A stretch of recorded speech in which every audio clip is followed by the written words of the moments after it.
Hey everybody, how you doing? Welcome back to my shop. If you follow my feeds and you've been paying attention, you know that I had the amazing opportunity to go out to the Denver area and visit folks of the Denver Woodworking Group and the King's Fine Woodworking community on Facebook. It was an amazing trip. While I was out there, I was super privileged to hang out with some great people. And as part of that trip, I had the privilege to do a video collab project with James King of King's Fine Woodworking. It's almost like a total dream come true. I had a blast. So, you know what? I'm not going to talk about it. Let's turn it over to James. All yours, James. Okay, so she's just going to hand us some wood, and we have to make a cutting board with whatever she gives us. So what do you got? Okay. I'll give you this first. Why does he get his first? Because it's his shop. Walnut. Walnut. Nice. I feel like the odds are stacked. Because he's right now. Okay, that's fair. That I can't do. In maple. Have you noticed how Princess is And bored Paduk? of your choices? See, look. Nice. Princess is waking up because you're getting close to mine. That's yours. Okay. What's this for? What's this piece for? I don't know. You just gotta figure out how to put it in the cutting board. Okay. What do you got? I've got a piece of yellow heart. Yellow heart. Oh, you got Paduk too. I did, and walnut too. This is it? I guess I'll give you one more.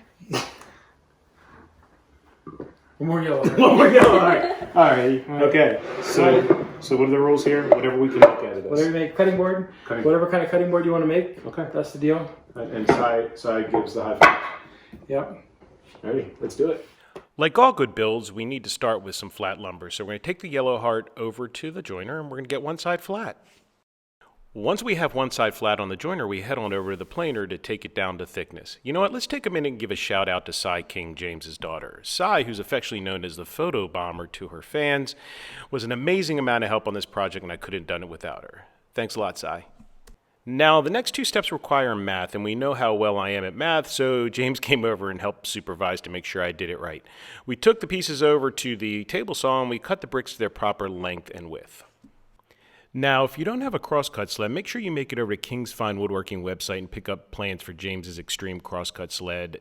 That made this process super easy. After cutting the bricks, we turn our attention towards the mortar, which is going to be made out of solid walnut. We headed over to the bandsaw and we resawed some walnut that James had sitting around the shop. You notice James is standing with me? I'm starting to see a pattern here.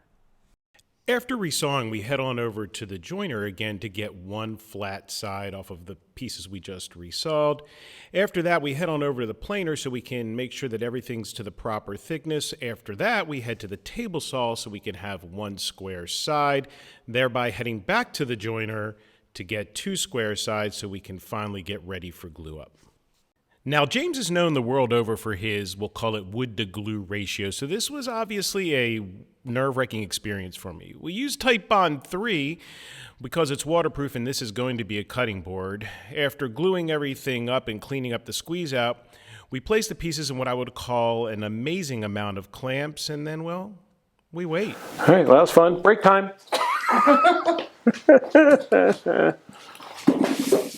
Once the glue was properly dry, we took the pieces back over to the table saw and we started cutting the mortar to length. Used a pencil to hold it down and take notice of that ouch block just as a reminder of where the blade is. And this is where Cy learned about my propensity to think too much. We spent way too much time, an exuberant amount of time working on grain direction. I wanted the grain to have a proper flow to it. I just wanted that to look nice. You know what? But I think Princess didn't agree with us because she came up and moved everything around and tried to put it in the direction she thought it should go in. Thanks, Princess.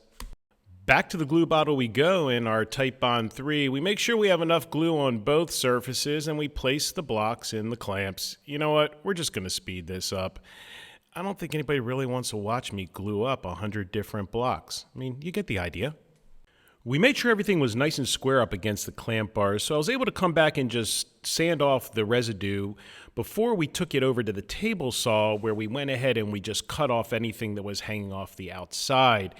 This allowed us to get ready for the next step, which was to take it over to the drum sander, which was a much easier way to get everything square and ready for the final glue up. In fact, this part of the process was so chill, I was finally able to take that high-C juice box break that Sai had been telling me about. Using the same safety technique as we used earlier on the crosscut sled, we were finally able to cut the solid walnut long mortar pieces. That allowed us to get ready for what will forever be known as the Type Bond 3 tsunami. Again, the sheer horror of gluing in front of Mr. King. Especially when it's something that requires a lot of glue like this. Right. Oh, whoa, I couldn't see. Hey, there's enough glue there. You know, Sai will not be giving me a hard time with the amount of glue that was on there. We're just going to chalk up to what happened to performance anxiety premature gluing. It's been known to happen to men my age.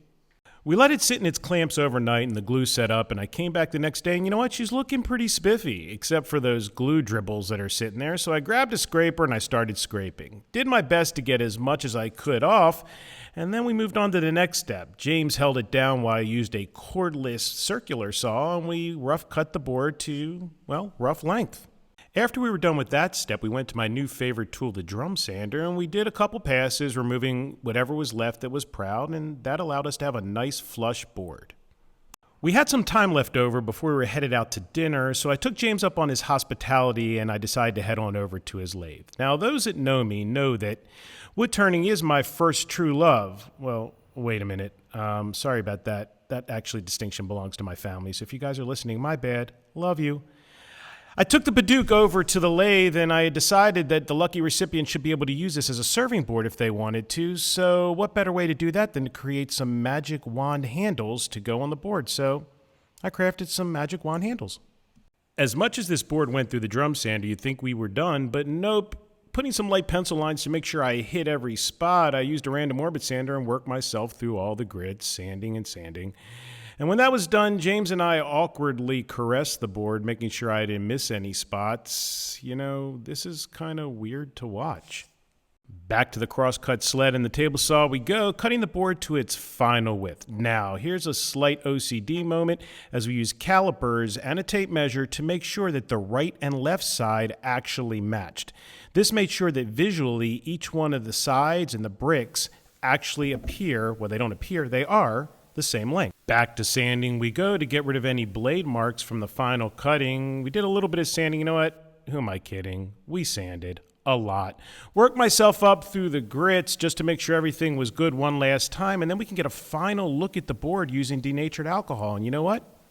She's looking pretty sweet. All good things must come to an end, so I begrudgingly got on a plane and headed back to my shop in Whitehall, Maryland. Once I got there, I put some aura mask on the bottom right-hand brick.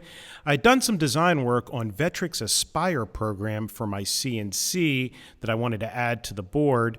Taking the board over to my Next Wave Shark 520, I set it up for its cutting with Deadpool watching to make sure I didn't screw it up.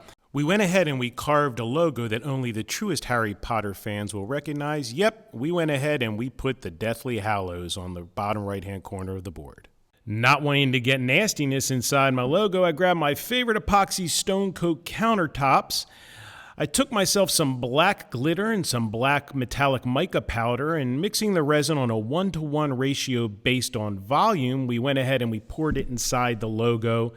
I let it set up for about 1 or 2 hours, and then I pulled the aura mask off. That way it wasn't in the way, and then I let the resin set up for 24 hours. Came back the next day and realized there's a couple spots that needed tending to from the pouring, so here we go again with the sanding. Went ahead, that's fine. 60 grit made quick work of the epoxy, and I worked myself back through the grits. In between the grits, I grabbed myself some denatured alcohol. That just allowed me to make sure I was getting the actual effect that I wanted as I was sanding.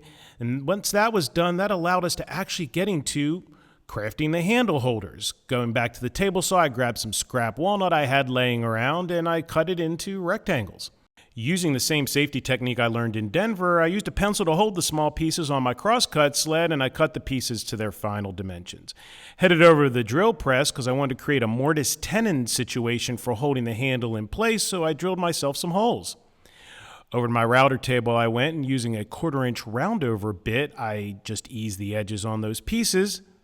And then I went over to my lathe and I created the tenon section of the handle and then cut it free, and using some sandpaper I was able to get that perfect fit. You know what? We never seem to be done sanding on this project. Worked myself through the grits on the handle holders and then grabbed myself a rattle can of lacquer that I got at my local big box store. It was time to seal the wands and their handles. This proved to be far more difficult than it needed to be, as I spent an enormous amount of time trying to find the perfect angle and the perfect holding pattern for my 4 coats of lacquer. All sorts of different ways I tried, and in the end all I ended up doing was putting 4 coats of lacquer on the handles and 4 coats of lacquer on my hands. Once the lacquer had set up, I grabbed my Titebond 3, which we know is the glue of choice for this project, and I spread an equal amount of glue on both sides of the handle holders. Say that 5 times quick. Using craft sticks to make sure I have the proper height, I took a tape measure in an embarrassing long amount of time to make sure that this was properly centered on the board. Once that side was taken care of, I turned my attention to the other side, spreading glue on that handle as well with the same process, and after the 50th time checking my measurements, I grabbed some clamps, took some scrap plywood, put some tape on it, used that as almost a backer board to make sure I didn't mar the walnut handles. We didn't want to have that problem and have to sand again. And then I grabbed myself some water and a clean shop rag, and I took care of all the glue squeeze out, taking care to make sure I got everything nice and clean. And finally, the moment we've all been waiting for. I poured mineral oil all over the board, taking the time to smear it around and make sure that I covered both sides. I just kept pouring until it wouldn't take anymore and ended up leaving it overnight. Using a 4-to-1 ratio of beeswax to mineral oil, I melted some beeswax in the microwave and I stirred thoroughly. I then went ahead and I poured it onto the board using a shop rag to buff everything out. Now, be really, really careful here. Don't do what I did. I put way too much solution on here, and it took an awful lot of time and a lot of pressure for me to actually buff this out. But once we're done buffing the board out, I think we can call this board complete, and she's looking so fine. So that's it. That's a project. I am super, super excited how this turned out. I'd never made a cutting board before. I know that's really surprising, right? Every woodworker's first project is supposed to be a cutting board. Mine was a Scotch cabinet with resin and 33 pounds of spent brass NATO 223 shells. I don't do anything easy, I guess. Most importantly, though, as part of the project, notwithstanding the huge high five I got from Sai, which totally made my day, because just like me, she's really into Harry Potter. The reality of it is, though, the things I learned and the journey that went with this project, I loved working with my friends. And in the end, isn't that what it's all about? If you like what you see on the channel, make sure you like, subscribe, and share the channel. Hit that ringy-dingy bell to make sure you know when the next video comes out. And in the meantime, make sure you're getting in your shop and building beautiful things. And I look forward to seeing you on the next project. Have a great day.